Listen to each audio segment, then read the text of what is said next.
Today's episode is about something that makes us so fraught with guilt and stress and anxiety, and yet many of us convince ourselves we can't help doing it. And that is having sex with an ex.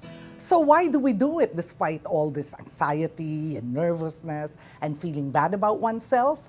Well, many thanks to Joey, Paulo, Bert, May Magsino, Harry, Vicky, at that guy KB11, at Hot and Hard Robbie, Dut, at SupSup010, and Manny, who gave reasons like, because it saves sex and without commitment. I have sex with my ex because it's nice reliving my happy moments together. It can be a good vindication, LOL, is what she put after. Sex is so good, it draws me like a magnet. Wow. It's no strings fun. He is always there for me when I need to scratch my itch. Alam na niya kasi ang terrain. Ego. It feels good to be wanted. Also, if they have good sexual chemistry, ... Okay? It's carefree and uncommitted sex. Even the cost of the hotel is shared. Wow, that sounds wonderful. At any rate, does this mean, therefore, that sex with an ex is always good? Well, as we know in psychology, we never say it is always or never. No, there are definitely times when sex with an ex is not good. And the major reason one should not have sex with an ex is if you find that this is the only way you can be with him. He or she wants nothing to do with you. But if you let him know that you're willing to have sex with him, yes, he's there. Okay? Now, this is bad not just because of the sex, but because for you, this is the only focus in your life. Napakalupit naman ng buhay mo kung this is parang the only reason someone wants to see you. You shouldn't continue being with someone or seeing someone if you know that he just, in the typical stereotype, I'm so sorry to say it, but in this case, it really is, if he just wants one thing from you, isa lang ang gusto niya sa iyo. Like this letter from Anonymous, for example. Dear Dr. Holmes, I always have to pretend it means nothing to me, the sex. Always have to seem that sex is just sex. If I can convince him it's FUBU lang, friends with benefits, fuck buddies lang, he agrees. If there's a hint it might be more than that, he leaves in a hurry. It hurts so much, Doc, but hurts even more when I don't see him at all. You see, what kind of a life is that, right? If nandun lang siya kasi okay na sa'yo, papayag ka that he has sex with you. Okay? Now, this is a little different. Can you see it from a woman who asks, my ex and I are still friends. We still hang out. And sometimes we still have sex. Am I crazy to say yes to the sex even if I know he doesn't want to be a couple with me anymore? People say I shouldn't do it with him kasi I still want him. But I want to, even if it's for reasons different from his. I love him, but he just wants to be my FUBU. Am I being crazy, Doc? No, Anonymous, you're not being crazy. Actually, it's not only you who likes to do it or me that thinks you should go ahead and do it, but there are actually some researchers at the University of Arizona who did a study. And they agree with us, Anonymous. What they did is they did a study on post-breakup psychological adjustment among 100 couples who had just separated. Now, of course, as is usual with breakups, sometimes one person wants it more or wants it sooner than the other. So, predictably, the people who wanted the breakup, adjusted the best, no? Were the most psychologically adjusted.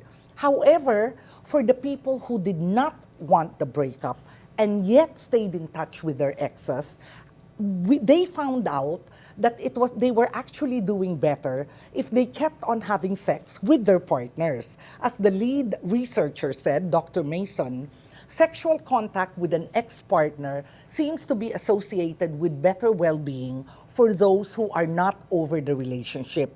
It's simply that their actions match their feelings. Dr. Mason adds, their psychological attachment to their ex-partner may still be that of a lover. So if they're still having sex with their partners, this type of contact usually only happens if you are really lovers. So the behavior towards their ex-partners are in line with being a lover to that partner. In other words, if you want to be in a relationship, but you've settled for sex, then at least one part of your wish has come true. It's simply that your actions now match your feelings. It's part of congruence. So what this means is, iba kayo, no? You're on different sides of the fence. Siya, ayaw na niya na couples kayo. He wanted the breakup. Ikaw, gusto mo pa na couples kayo. Gusto mo pa na lovers and friends kayo.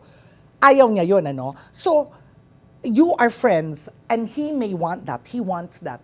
But you want to be lovers. You are not lovers. But when you have sex, you feel like you're still a couple. You feel like, well, you're still involved in all ways because this is what sex usually makes you feel. As long as you know that this is one-sided, as long as you know that hopefully you will move on from this, then okay lang yon. If you're still in love with your ex, but he is not in love with you, but happily you are still friends, then even if you're still in love with him, go and have sex with him if you want to. In fact, Dr. Mason's study shows that people who have sex with their exes, whom they are still in love with, but they are merely friends with, people who have sex are doing better, are more psychologically adjusted. And remember, the caveat is you know exactly where you're at, that's number one, and you know that this is not over the long haul, that sometime, somewhere, you will start having sex with a current, okay? So, how do you know when you're ready to move on? Well, here are some tips. Not how do you know, how can you make yourself ready to move on? So, one is, why don't you list the reasons that you broke up? Number two, this I learned from a friend. She said two things. One is go out dancing, and the other is have a manicure. You go out dancing because when you dance or do any sort of activity, of course you release a ton of endorphins, right? So what you do is you're out there dancing, you're making gala. Hopefully people respond to your dancing, if not to anything else. So you realize that even without him, you know, you can have fun, you can feel giddy, your endorphins are moving all over the place. And if you have a manicure, of course, what it does is, if you don't want to mess it up, then for at least an hour, you don't text him. You cannot text him even if you want to, right? But other things you can do is you look at pictures of beautiful people or people you find beautiful. Ann Curtis, Derek Ramsey, etc., etc. Not only do you look at pictures, but you also follow the tweets of people that you think are really smart. It helps if they're also beautiful. For example, Bianca Gonzalez, or good-looking like Atom Araulio. Okay, so that helps. And when you look at people as good-looking as this, when you read the Twitter feeds from people as intelligent and as smart as the people that you think are intelligent and smart, then you realize that there are other fish in the ocean that swim better than your ex. You know, they're better looking, they're smarter, they're brighter, gets na gets ka, etc. Oh, here are some questions, okay? From @NRGenesis. I still communicate with my ex and sometimes we meet and have sex. I just don't know. It just happens. How can we avoid this?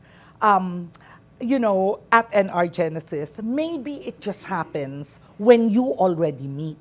But it doesn't ever just happen from the start. Okay, Genesis? I mean, you are the master of your fate, no?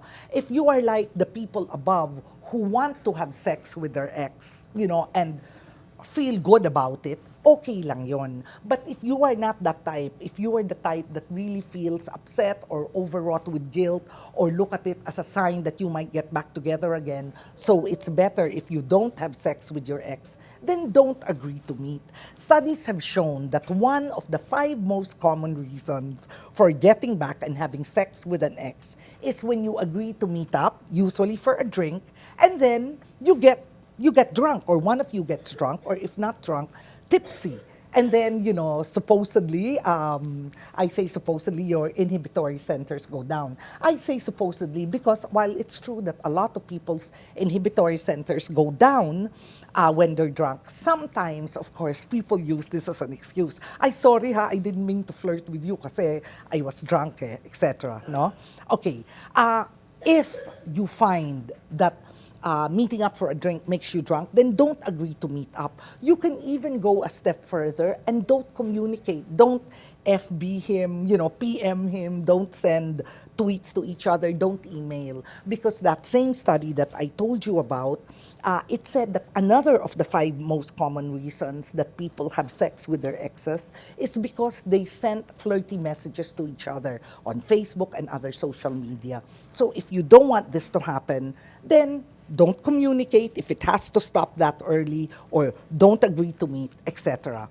Okay? Now, another question. How can I have sex with an ex na walang sabit? In other words, how do I know I'm ready? Many thanks to Ramil Andag and of course moi for the following answers. You can make yourself ready if you make your intentions clear. You know and the person knows that there is no going back. Hanggang sex lang ito, okay? And one way to help make the message clear is to avoid sleepovers. Alam mo, I know sleepovers are so tempting, no? You've laid back, you've both come, it's so nice to just, burrow in the sheets and sleep. Kaya lang, all the implications after, if you sleep over, what happens when you wake up in the morning? Someone will have to cook breakfast. I mean, I hope it's not me, And, then what happens is she cooks you breakfast, you decide what to do the rest of the day. Mahirap, no? So, sleepovers are for relationships. Fubus are for, let's meet, great, it was fun. Not exactly slam bam, thank you, ma'am, but God, that was great. Thank you so much. I'll see you next week or tomorrow or next year, whatever.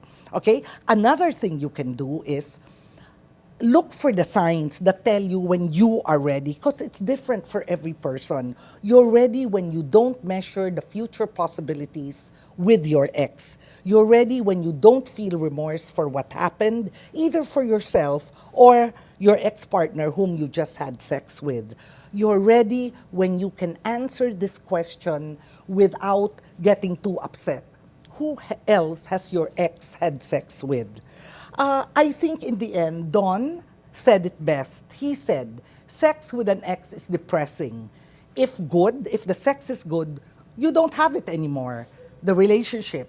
If bad, if the sex is bad, imagine, you just had sex with your ex. Anyway, that's it for today. Thanks for sharing your thoughts and for making Ask Margie a weekly habit of yours. Keep on sharing your stories and suggestions. Send me your questions on Facebook, tweet using the hashtag AskMargie, or send an email to askmargie@rappler.com. See you next week.